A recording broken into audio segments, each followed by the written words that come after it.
እግዚአብሔር በእሳት መካከል ያስቀምጣችሁ፣ እግዚአብሔር በነዲድ መካከል ለምስክርነት ያኖራችሁ።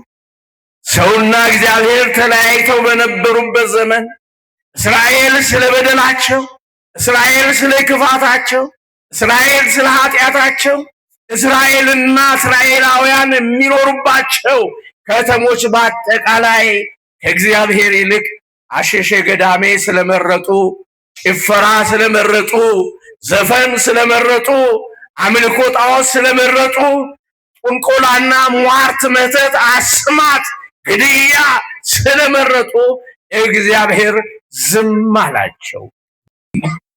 እንድናመሰግነው፣ እንድናመልከው፣ ስሙን እንድንጠራ ከዓለማውያን መካከል በፍቅሩ ማርኮ የጠራን፣ እግሮቻችንን በታላቂቱ ተራራ ላይ ያቆመ፣ እጆቻችንን ለበረከት የዘረጋ፣ አንደበታችንን ለምስጋና የከፈተ፣ ዓይኖቻችን እርሱን እንዲያዩ ወደ አባታችን እንድንመለከት የረዳን የቅዱሳን አምላክ ልዑል እግዚአብሔር ስሙ እስከ አርያም ድረስ ከፍ ከፍ ያለና የተመሰገነ ይሁንልን። ሲናመስግነው በአሚነ ሥላሴ አትለይምና እመአምላክ ወላዲተ አምላክ ምዕራገ ጸሎት ሰዓሊተ ምሕረት አቁራሪተ መዓት ድንግል ማርያም በምልጃዋ ደግፋን፣ በጸሎቷ ጠብቃን፣ በጉድለታችን እየተገኘች ለመዳናችንና ለመኖራችን ምክንያት ሆና ዛሬ ላይ እንድንደርስ የእሷ እናትነት በሕይወታችን ትልቅ ስራን አድርጓልና እመአምላክ ወላዲተ አምላክ ድንግል ማርያም ክብርና ምስጋና ይድረሳት። እናመስግናት። ጻድቃን ሰማዕታት፣ ቅዱሳን መላእክት በየማዕረጋቸው ክብርና ምስጋና ይድረሳቸው። አመስግኑ።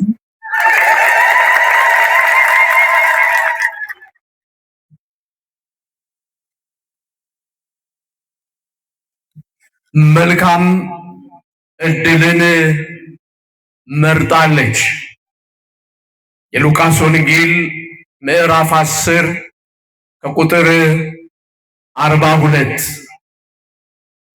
ምናልባት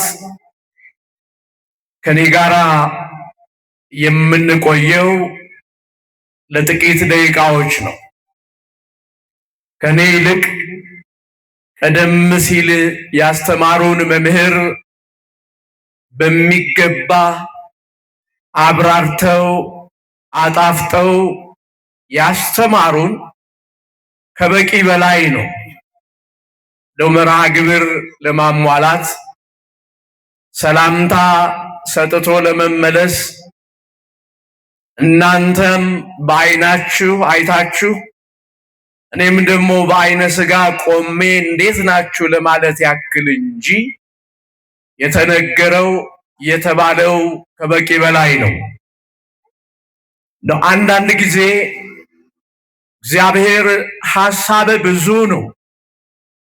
በየትኛው መንገድ ሊነግረን እንደሚፈልግ፣ በየትኛው መንገድ ሊያስተምረን እንደሚፈልግ፣ በየትኛው ሁኔታ ለእኛ ሊገልጥልን እንደሚፈልግ ብዙን ጊዜ ሰዎች አናውቅም።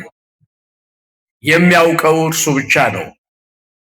ለዚህ ነው በጸሎታችን ወይኩን ፈቃድከ፣ ፈቃድህ ይሁንልን፣ እንደ ፈቃድህ ይሁንልን። እግዚአብሔር ቢፈቅድ፣ አምላክ ቢፈቅድ፣ ፈቃዱ ቢሆን እንዲህ እናደርጋለን፣ እንዲህ እንፈጽማለን፣ እዚህ ቦታ እንሄዳለን፣ እዚህ ደርሰን እንመለሳለን የሚል ሐሳብና ፕሮግራም የሚኖረን ለእግዚአብሔር ባለን ትልቅ ስፍራ ነው። ካለበለዚያ እያንዳንዳችን ዛሬ የተገኘንበትን ሁኔታ እንኳን ብናስበው እጅግ በጣም ከእግዚአብሔርና ከኛ ሐሳብ መካከል ሰፊ ልዩነት እንዳለ አይነት ሁኔታ እንደምናብራራላችሁ ሁሉም እዚህ ያለው አገልጋይ ይጨነቃል። አሁን እናንተ ብርቱዎች ናችሁ። እናንተ ምርጦች ናችሁ። እናንተ የተለያችሁ ናችሁ። ከጀመርኩበት ቦታ ጀምሮ እዚህ ጫፍ ድረስ ስደርስ በእውነት እግዚአብሔር በእሳት መካከል ያስቀምጣችሁ፣ እግዚአብሔር በነዲድ መካከል ለምስክርነት ያኖራችሁ፣ እዚህ ቦታም ደግሞ ቁጭ ብላችሁ ስመለከታችሁ ከሕፃን ጀምሮ እስከ አዋቂ ድረስ በጥሞና እግዚአብሔርን ልታዩ የምትወዱ እግዚአብሔርን የምትፈልጉ ልቦናችሁ ወደ እግዚአብሔር የሚያቀና እስትንፋሳችሁ ሳይቀር እግዚአብሔር እግዚአብሔር የሚል ጠባቂያችሁም መጋቢያችሁም አጋዣችሁም ረዳታችሁም ተስፋችሁም ሕይወታችሁም አለኝታችሁም ሕይወታችሁና ኑሯችሁ ሁሉ እርሱ መድኃኔዓለም እንደሆነ ያሳያችሁበት መድረክ ነውና በእውነት ለዚህ ክብር የመረጣችሁ ለዚህ አገልግሎት የመረጣችሁ በዚህ በተከበበ ከተማ ውስጥ ለቅድስና የጠራችሁ የእግዚአብሔር ምርጦች ናችሁና ለመረጣችሁ አምላካችሁ እስቲ ከፍ ያለ ምስጋና አቅርቡለት። እስቲ አያንሰውም፣ አልቀዘቀዘም። እስቲ ከአድማስ አድማስ አሰሙስ ሳይቋረጥ እልልታ በደንብ አድርጋችሁ እስቲ እንዴት ደስ ይላል! እንዴት ደስ ይላል! ለዚህ ነው መልካም ዕድልን የመረጣችሁ እንደሆናችሁ ስለተሰማኝ ከተዘጋጀውበት ይልቅ አሁን ያነሳውበትን ሐሳብ ጥቂት ልንነጋገርበት ወደዱ። ጌታ መንፈስ ቅዱስ ሁላችንንም ይርዳን፣ ሁላችንንም ይርዳን። ሳንኩራ ገበያ ነው። ዱቤ ያለ እንዴ ዛሬ ነው? ብድር ነው ስትሸጡና ስትገዙ የዋላችሁት? አሜን። በብድር የገዛችሁ ትመስላላችሁ። እግዚአብሔር ይርዳን፣ ድንግል ማርያም ትርዳን፣ መልአኩ ይርዳን። ሲድጋሚ ያመስግኑ።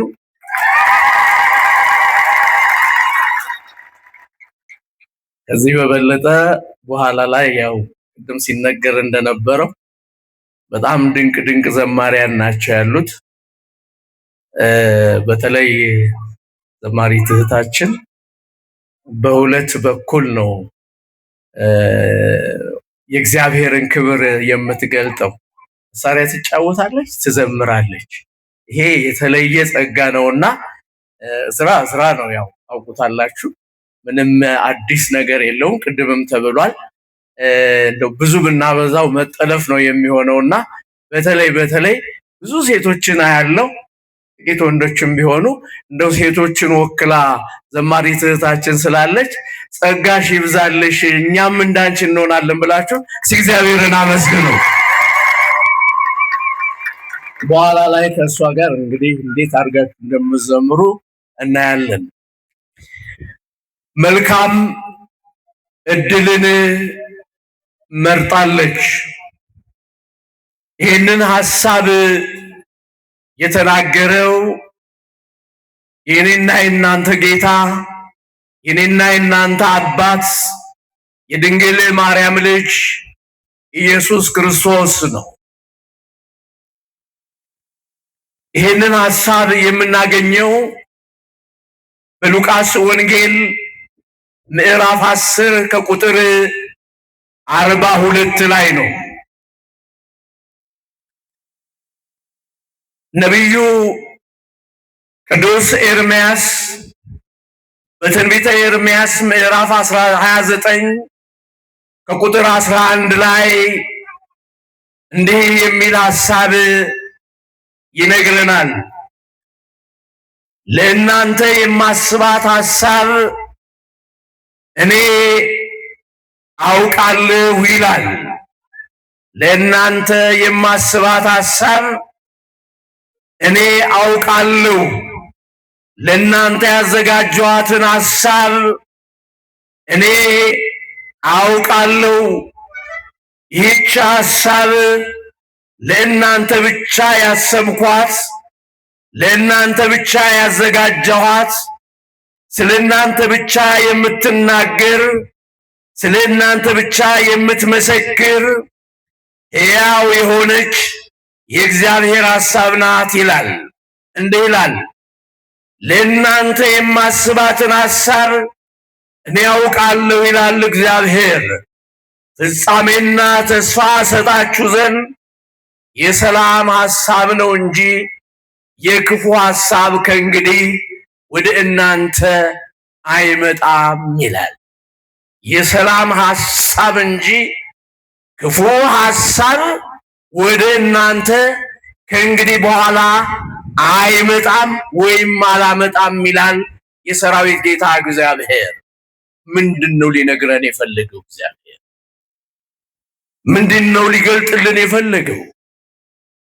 ለእኔ፣ ለአንተ፣ ለአንቺ፣ ለዚች ከተማ፣ ለዚች ሀገር፣ ለዚች ምድር፣ ለሕፃናቱ፣ ለአዋቂው፣ ለሴቱ፣ ለወንዱ፣ ለነጋዴው፣ ለገበሬው፣ ለመንግስት ሰራተኛው፣ ለመምህሩ፣ ለተማሪው፣ ለሚያምነውም ለማያምነውም፣ ለታማሚው፣ ለጤነኛው፣ ልጅ ላለው፣ ልጅ ለሌላት፣ ለሁሉም እግዚአብሔር ሐሳብ አለኝ ይላል። ምንድነው ሐሳቡ? ምንድነው ሊነግረን የፈለገው? ለምን ሰበሰበን? ለምን ጠራን? ለምን ይህችን ቀን ወደደ? ለምን በዚች ቀን እንዲሆን ፈቀደ? ሐሳብ አለኝ ይላል። ለእናንተም ማስባትን ሐሳብ ደግሞ እኔ ያውቃለሁ ይላል እግዚአብሔር። ምንድን ነው ያሰበው ለኔ በሉ? ምን ሊነግረኝ ፈልጎ ነው በሉ እስቲ።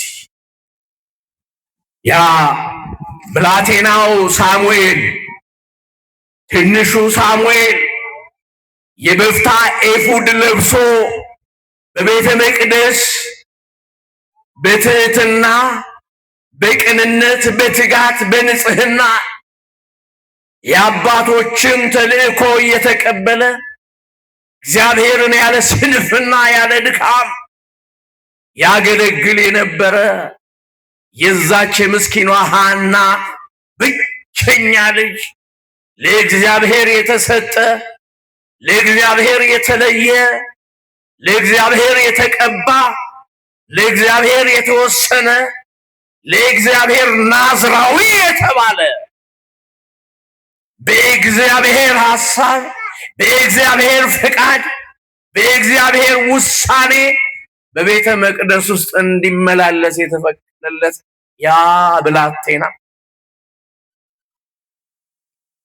ለብዙ ዘመናት የእግዚአብሔር ድምፅ ርቆ፣ የእግዚአብሔር ራእይ ርቆ፣ ሕልም የሚያልሙ ሕልማቸው ቅዠት ሆኖ፣ ምድራቸው እንደ ብረት ነሐስ ሆኖ፣ ሞትና መርገም በምድሪቱ ላይ ሰፍኖ፣ ራብና ቸነፈር፣ መርገምና ኃጢአት፣ ሞትና እስራት፣ ደም ማፍሰስና መገደል፣ ጭካኔና ግፍ በምድራቸው ላይ እንደዛ በሚጮህበት ዘመን፣ እግዚአብሔር ዝም ብሏል በሚባልበት ዘመን፣ ሰውና እግዚአብሔር ተለያይተው በነበሩበት ዘመን፣ እስራኤል ስለ በደላቸው፣ እስራኤል ስለ ክፋታቸው፣ እስራኤል ስለ ኃጢአታቸው፣ እስራኤልና እስራኤላውያን የሚኖሩባቸው ከተሞች በአጠቃላይ ከእግዚአብሔር ይልቅ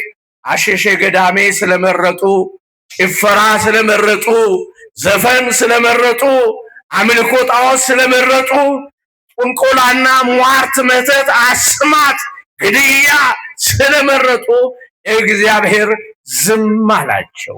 በበደላቸው ይጨነቁ ጀመር። በበደላቸው መከራ ያዩ ጀመር። በጥፋታቸው ይገረፉ ጀመር። ስቃያቸው እጥፍ እየጨመረ ሄድ ጀመር። እስራኤል ይህንን በማድረጋቸው እግዚአብሔር ዝም ሲል አብዝቶ ኃጢአታቸው ወደ ቤተ መቅደስ መጣና በቤተ መቅደሱ ያገለግሉ የነበሩ እነዛ ምርጥ የተባሉ ካህናትም እግዚአብሔር ፊት በደልን ፈጸሙ። ይሄ ዘመን ከባድ ዘመን ነበረ። ይሄ ዘመን ለእስራኤል አስቸጋሪ ዘመን ነበረ። ይሄ ወቅት ለቤተ መቅደሱ ከባድ ነበር። ለእግዚአብሔር ቤት ከባድ ነበር። ለእግዚአብሔር አገልጋዮች ከባድ ነበር። ለካህናቱ፣ ለዘማሪያኑ፣ ለሰባኪያኑ፣ ለዲያቆናቱ፣ ለሰንበት ትምህርት ቤቱ፣ ለባህታዊው፣ ለአጥማቂው፣ ለሁሉም ከባድ ጊዜ ነበረ። እግዚአብሔር ልጆች እንዲህ ያለ ከባድ ጊዜዎች አሉ።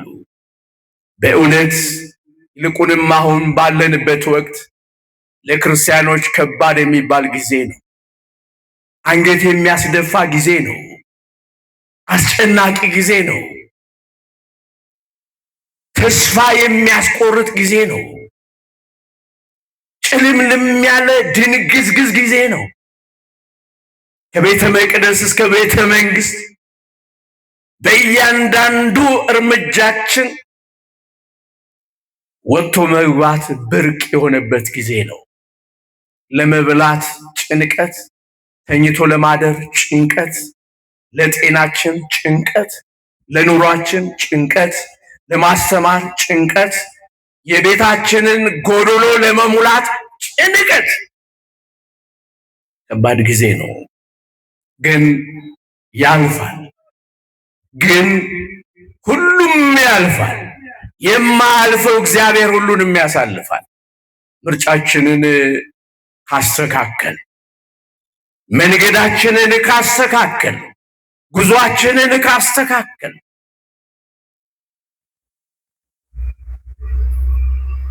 በዚህ ዘመን ውስጥ ነው ይሄ ብላቴና ሳሙኤል በእግዚአብሔር ቤተ መቅደስ ውስጥ ተጥሎ የተገኘ። ስለዚህ ስለ ትንሹ ብላቴና ሳሙኤል፣ ስለ ታላቁ አባት ስለ ኤሊ አይደለም። የልጆቹን ነውርና ጥፋት ዝም ብሎ ይመለከት እንደነበረው እንደ ካህኑ እንደ ሊቀ ካህናቱ ኤሊ አይደለም። እንደ ብላቴናው ሳሙኤል እግዚአብሔር ሕዝቡን ሊታደግ ወደደ ነው የሚለው። የሳሙኤልን ቅድስና፣ የሳሙኤልን ንጽህና፣ የሳሙኤልን ብቃት፣ የሳሙኤልን ነፍስ እግዚአብሔር ወደደ። ለዘመናት ርቆ የነበረው የእግዚአብሔር ድምፅ ስለ ሳሙኤል ሲል ወደ ቤተ መቅደሱ መጣ።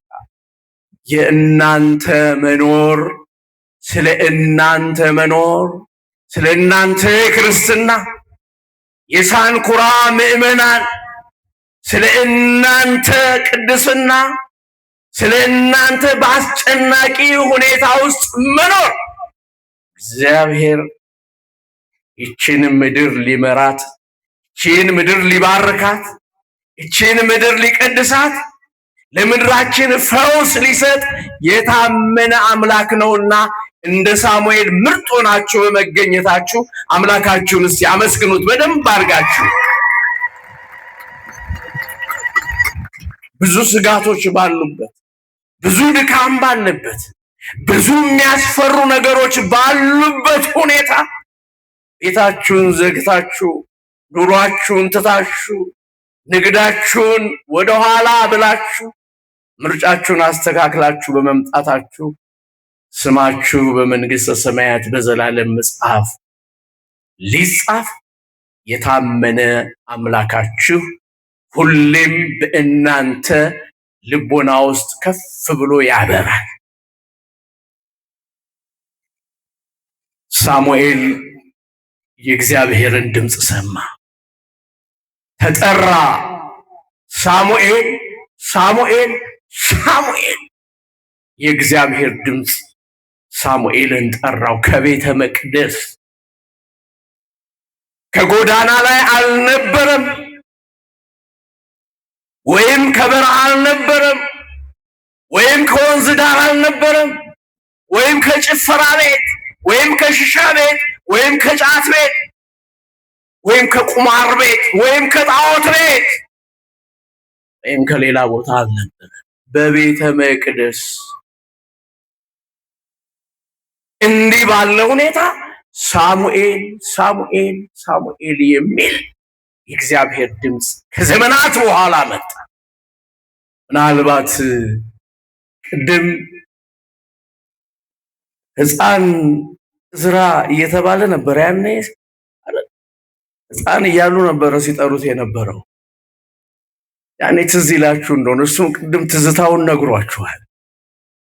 ሕፃን ዘማሪ ዕዝራ የሆነች ሕፃን ነበረች። ደግሞ ከዛ በኋላ የመጣች ዘማሪት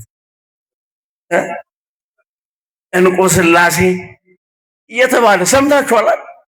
ያኔ ልጅ ሆኜ አለ ቅድም ሲነግራችሁ፣ ያኔ ልጅ ሆኜ በልጅነት የሰማሁትን አምላኬን በልጅነት ድምፁን ያሰማኝን የጠራኝን ጌታዬን ላከብረው ከብዙ ውጣ ውረድ በኋላ በዚያ ወደ ምሕረት ገለጠኝ አለ። ክብር ለአምላካችን ይሁን። በእውነት እድለኛ ነው። እንደ ሳሙኤል ገለጠው። ምናልባት ዛሬ እነገሌ ይመጣሉ፣ እነንቶኔ ይመጣሉ። ታዋቂ ዘማሪ፣ ታዋቂ ሰባኪ፣ ታዋቂ ክራሪስት፣ ታዋቂ እግዚአብሔር ነው። ታዋቂ መድኃኔዓለም ነው። ታዋቂ የድንግል ማርያም ልጅ ነው። ታዋቂ ድንግል ማርያም ናት። ታዋቂ ቅዱስ ጊዮርጊስ ነው። ታዋቂ ቅዱስ አርሴማ ናት። ታዋቂ ጻድቁ አባታችን አቡነ ተክለ ሃይማኖት ናቸው። ለምን? የእግዚአብሔር ስም፣ የአባታቸው ስም፣ የጌታቸው ስም፣ የመድኃኔዓለም ስም በእነሱ ስለተጻፈ፣ በእነሱ ስለበራ፣ በእነሱ ተጋድሎ በዓለም ላይ እንዲነገር ስለሆነ ታዋቂ ሰባኪ አትጠብቁ። ታዋቂ ዘማሪ አትጠብቁ። ታዋቂ ጳጳስ አትጠብቁ። ታዋቂ ባህታዊ አትከተሉ። ታዋቂ አጥማቂ አትከተል። ታዋቂ እግዚአብሔርን ብቻ ተከተል። እኛ የታወቅነው በሱ ነው። እኛ ከፍ ያልነው በሱ ነው። እሱ በቀራንዮ አደባባይ ላይ እንደ ጀንዲ ተወጥሮ ተሰቅሎ እርቃኑን ሆኖ የሾህ አክሊል ደፍቶ ተተፍቶበት በጥፊ ተመቶ በበትር ጭንቅላቱን ተመቶ እንደ ወንበዴ ተቆጥሮ ሐሞትና ከርቤ ጠጥቶ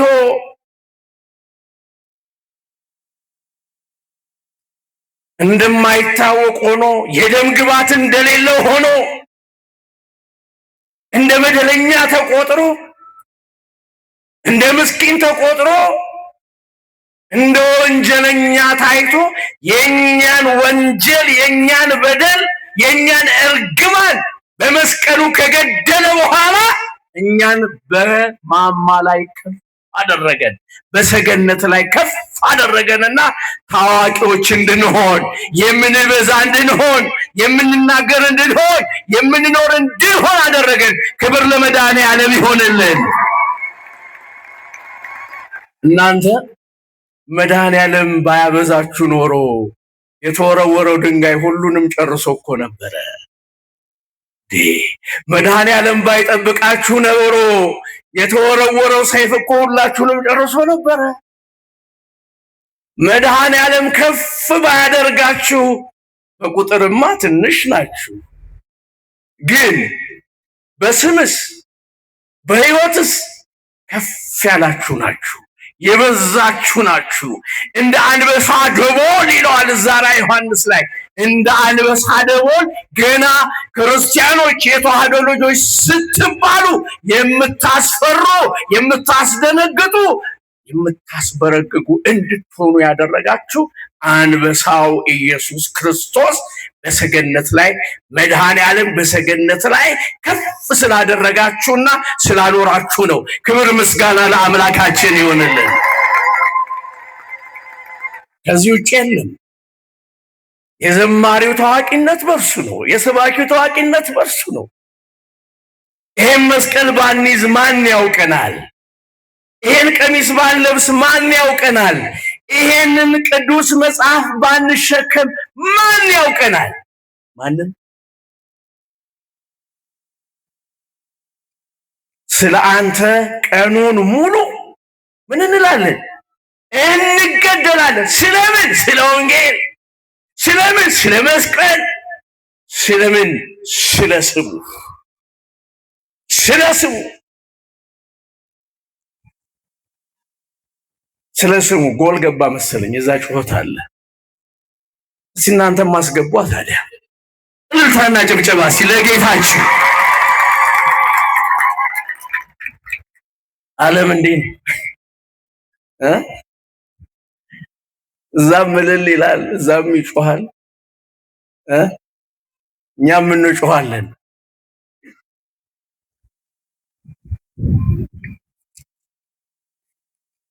ስለዚህ እግዚአብሔር ሞገስ ሆኖናል። እግዚአብሔር ክብር ሆኖናል። ለሳሙኤል መታወቅ እግዚአብሔር ነው ምክንያቱ። በምርጫችን ስንሄድ ማለት ነው። ለዚህ ነው በመነሻችን ላይ መልካም ዕድልን መረጠች የተባለችውን ሴትዮ ታሪክ ያነሳ ነው።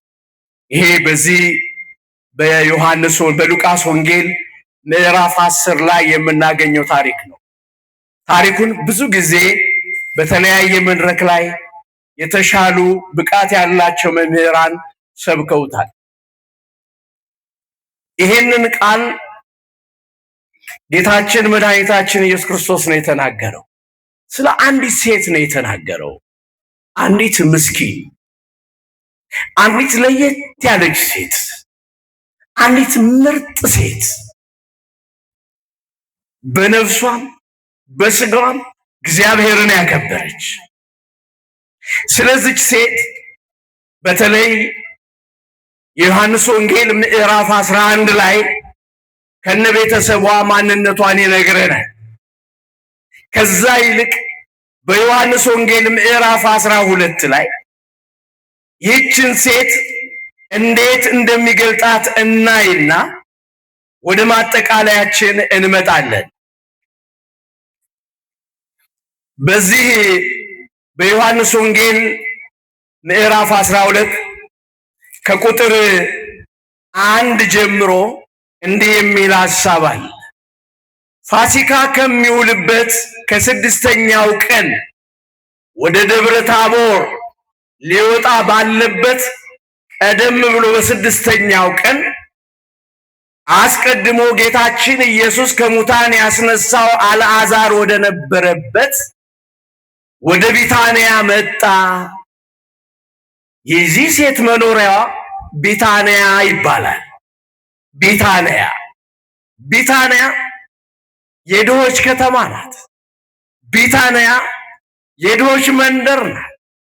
ዓለም የጠላቻቸው፣ ዓለም ያነወረቻቸው፣ ዓለም የገፋቻቸው የሚኖሩበት፣ አይነ ስውራን፣ ደም የሚፈሳቸው፣ እጅ የሌላቸው፣ እግር የሌላቸው፣ ሆዳቸው ያበጠ፣ መናገር የማይችሉ፣ መስማት የማይችሉ፣ በተለያየ ደዌ የተያዙ፣ ዓለም አታስፈልጉኝም ብላ ያለቻቸው በዚህ በቢታንያ እየተወሰዱ ነበር የሚጣሉት።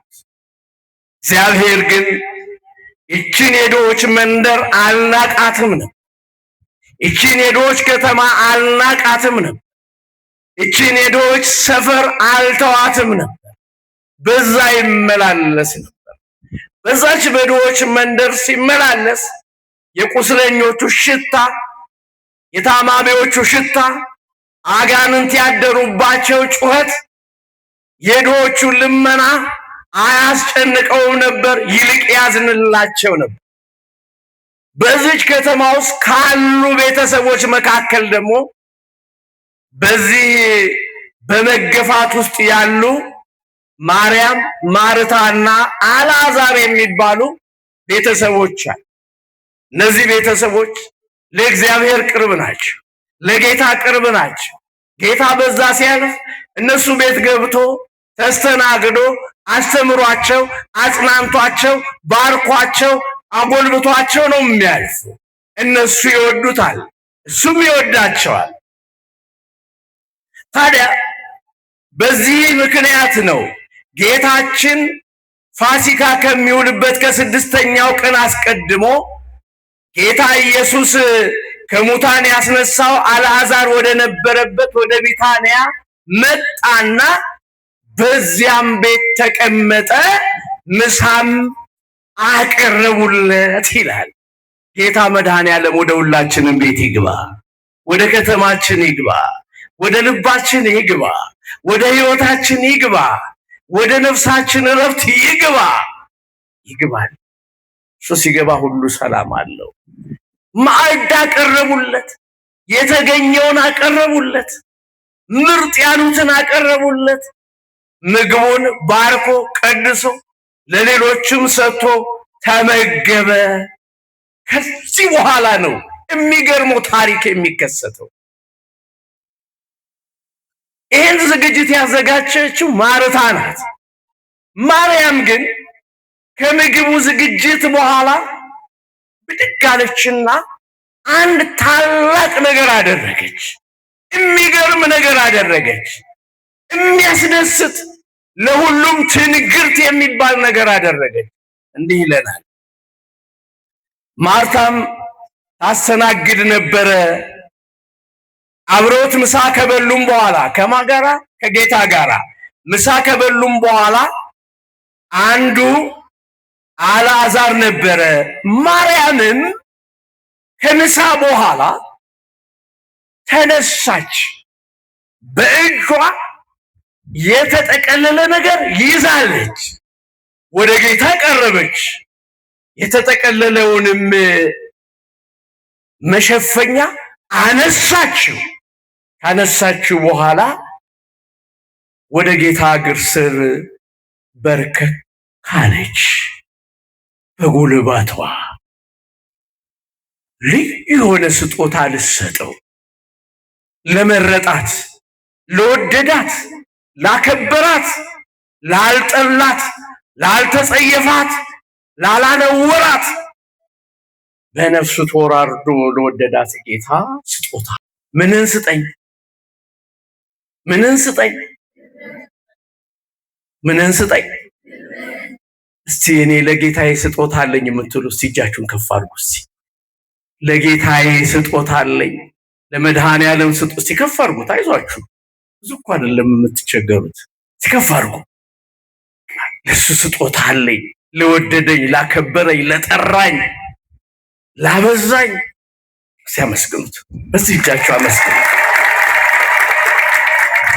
ዝቅ አለችና ሲያዩት እጅግ ዋጋው ውድ የሆነ የናርዶስ ሽቶ ነው። ውድ የሆነ። ከዛ ሁሉም ተገረመ። ሐዋርያት ተገረሙ። በቤት ውስጥ ያለ ሁሉ ተገረመ። በጣም ተገረመ። ከየት አመጣችሁ? ከየት አገኘችው? ይሄ እኮ በሰሎሞን ዘመን የነበረ እጅግ ውድ ሽቶ ነው። 300 ዲናር የሚቆጠርለት ውድ ሽቶ ነው። እኛ እንኳን ያላገኘ ነው። እነዛ ነጋዴዎቹ ሰዱቃውያን እንኳን የማያገኙትን ውድ ሽቶ ከየት አመጣችሁ? የጥንት ነገር እኮ ነው። ከየት አመጣችሁ? ተደነቁ። እንዲህ ይሆናል። ለእግዚአብሔር ስትለዩ እንዲህ ይሆናል።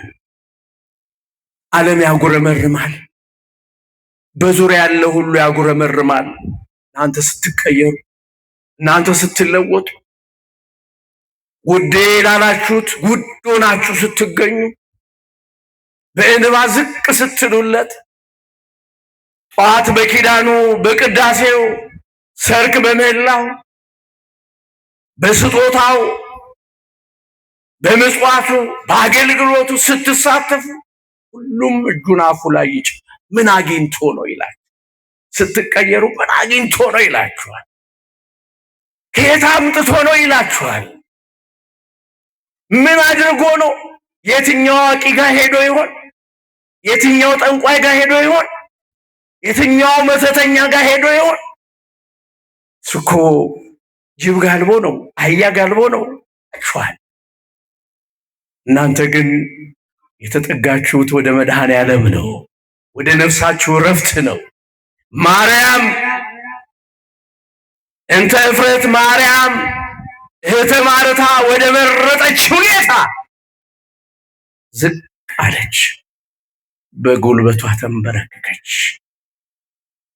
ሽቶን ለጌታ ልታርከፈክፍ ወደደች። ከሽቶ ግን እንባዋ ቀደመ።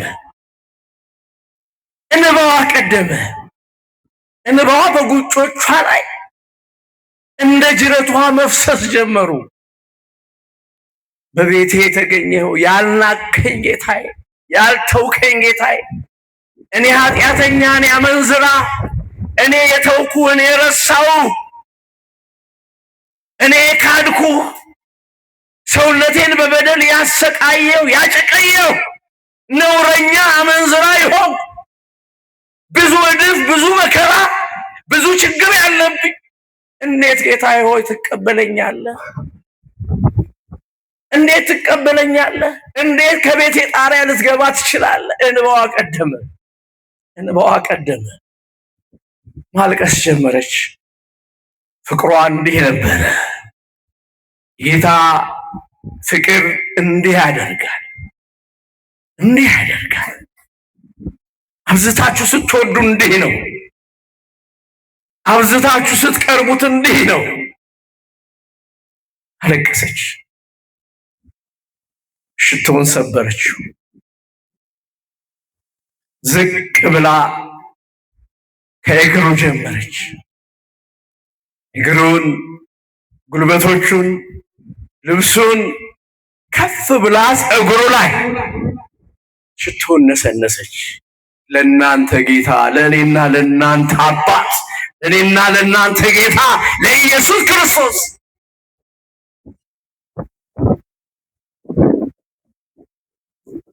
ወረደችና ደግሞ በፀጉሯ፣ በዛ በሚያምር ፀጉሯ እግሮቹን እብስ አደረገችለት። በእንባዋ አጠበች። የልቦናዋን ፍቅር ሰብራ፣ የልቦናዋን ቅንነት ሰብራ በጌታዋ ፊት እንባዋንም ሽቷዋንም አፈሰሰችለት።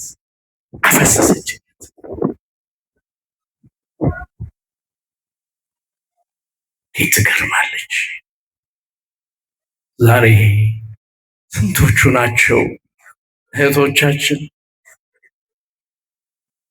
እኛ ከምናየው ከተዝረበረበው ፀጉራቸው ጋር በረከታቸውን የሚልኩ በእንባ አጅበው ለእግዚአብሔር ቤት መገልገያ መልእክት የሚልኩ ስንት እህቶች ስንት እናቶች ናቸው በእንባ ታጅበው ጌታ ሆይ ጌታ ሆይ።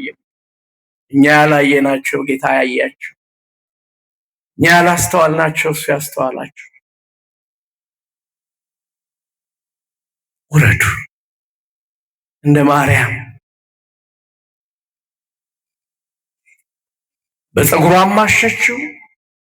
የዛ ሽቱ መዓዛ ቤቱን ሁሉ አወደው።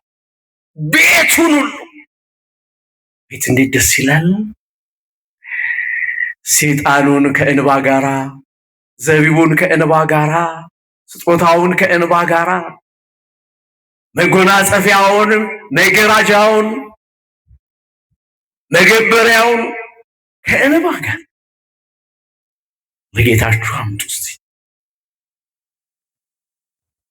ውደቁ፣ በግንባራችሁ ዝቅ በሉ። እሱ ያነሳችኋል። እሱ ከፍ ከፍ ያደርጋል። እቺ ሴት የቀባችው ሽቱ ቤቱን ሞላው። እዛ ከነበሩት ግን ብዙዎች ነገሩን በግርምት ያዩ ነበር። የአስቆሮቱ ይሁዳ ግን ተቃወመ። እንዴት ይሆናል አለ።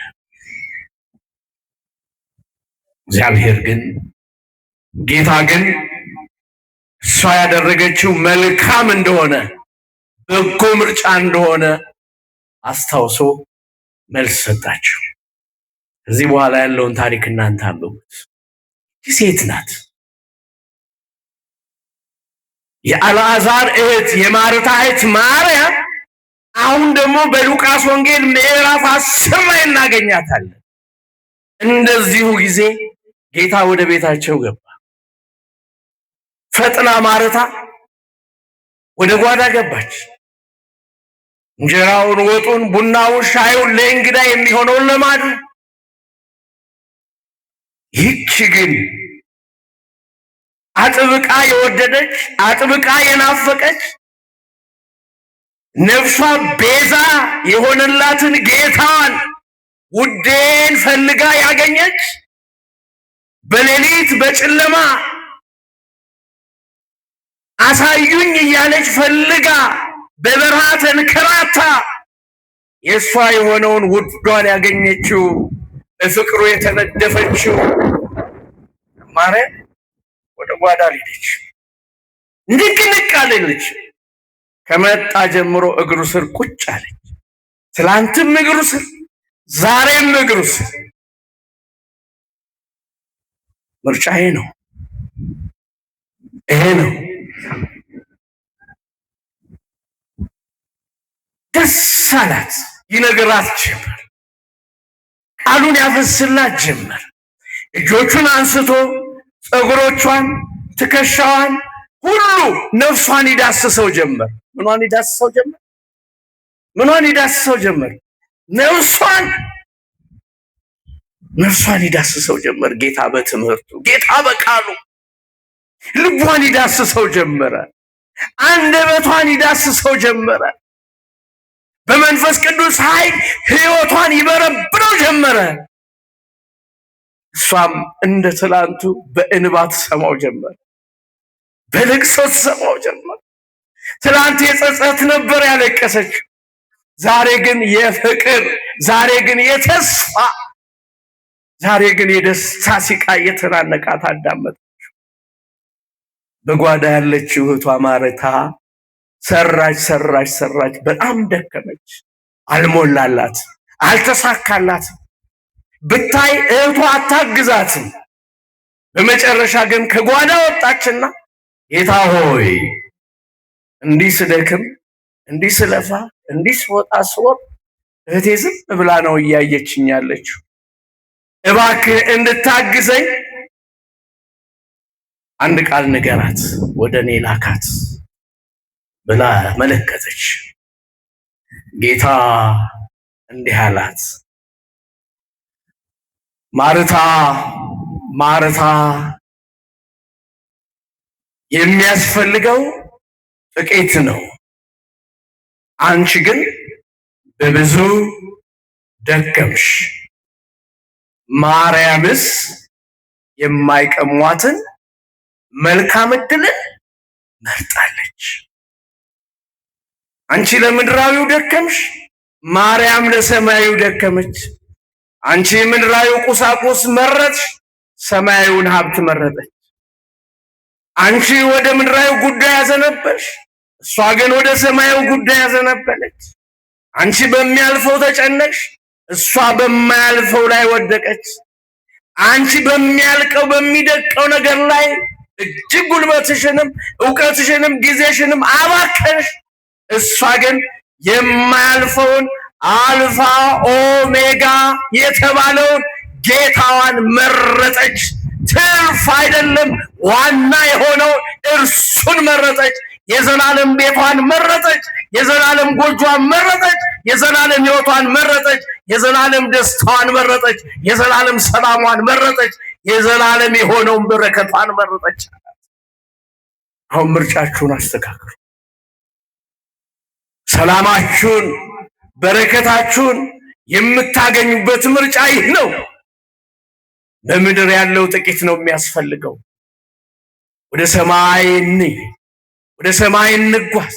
የማያልፈውን የማያልቀውን የመዳን ቀን ዛሬ ነው በተባለበት፣ የመዋጀት ቀን ዛሬ ነው በተባለበት ውድ በሆነችው ዛሬ ምርጫችንን እናድርግ። እናንተ መርጣችኋል። ማንን መረጣችሁ? ማንን? ማንም መረጣችሁ? እስቲ መድኃኒዓለምን የመረጣችሁ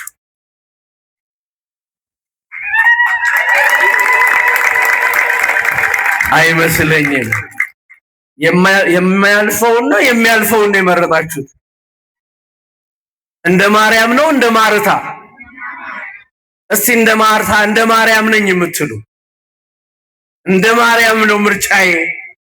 ዛሬም መጥቻለሁ፣ ነገም በማለዳ እመጣለሁ፣ ከሰዓትም እመጣለሁ። የጓዳይ ጎድጓዳውን ነገር ለእሱ አደራ እሰጣለሁ። እኔ የማያልፈውን የማያልቀውን ዘላለም ሕይወት ነው የምፈልገው። ከፍ አድርጉታ።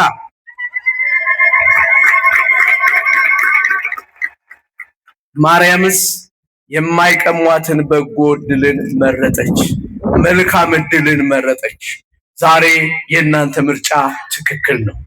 የእናንተ ምርጫ እውነት ነው። የእናንተ ምርጫ በረከት ነው። የእናንተ ምርጫ ፍቅር ነው። እውነት እላችኋለሁ ከዚህ ስትመለሱ በእነ ማርያም ቤት ተገኝቶ ቤታቸውን የባረከ ማዕዳቸውን የባረከ እውነት እላችኋለሁ በእምነት እነግራችኋለሁ ቀድሞ በቤታችሁ ተገኝቶ መሶባችሁን አዘጋጅቶ የተቋጠረውን ፈቶ የደከመውን አበርትቶ የጠፋውን አስገኝቶ የጨለመውን ብርሃን አድርጎ የማያስፈልገውን አስወግዶ ሕይወታችሁን በተለየ አቅጣጫ ደስታና ሰላም ያለበት ሊያደርግላችሁ ከናንተ ይልቅ መድኃኒዓለም ቀድሞ በቤታችሁ አለና ክብር ምስጋና ለአምላካችን ይሁን። ከፍ አድርጋችሁ አመስግኑት።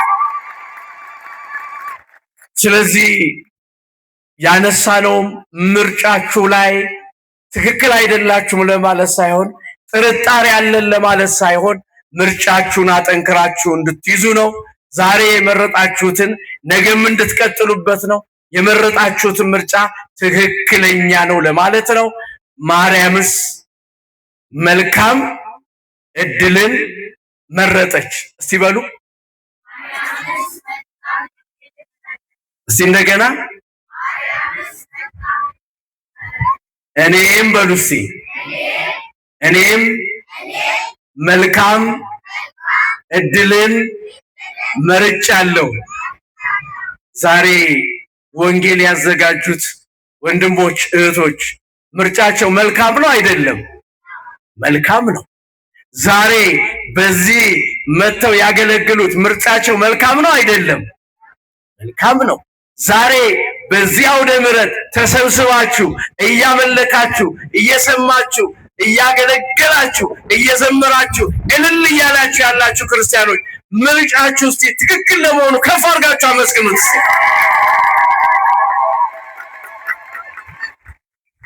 ትንሽ ብዬ ብዙ ሄድኩኝ። በጣም ይቅርታ።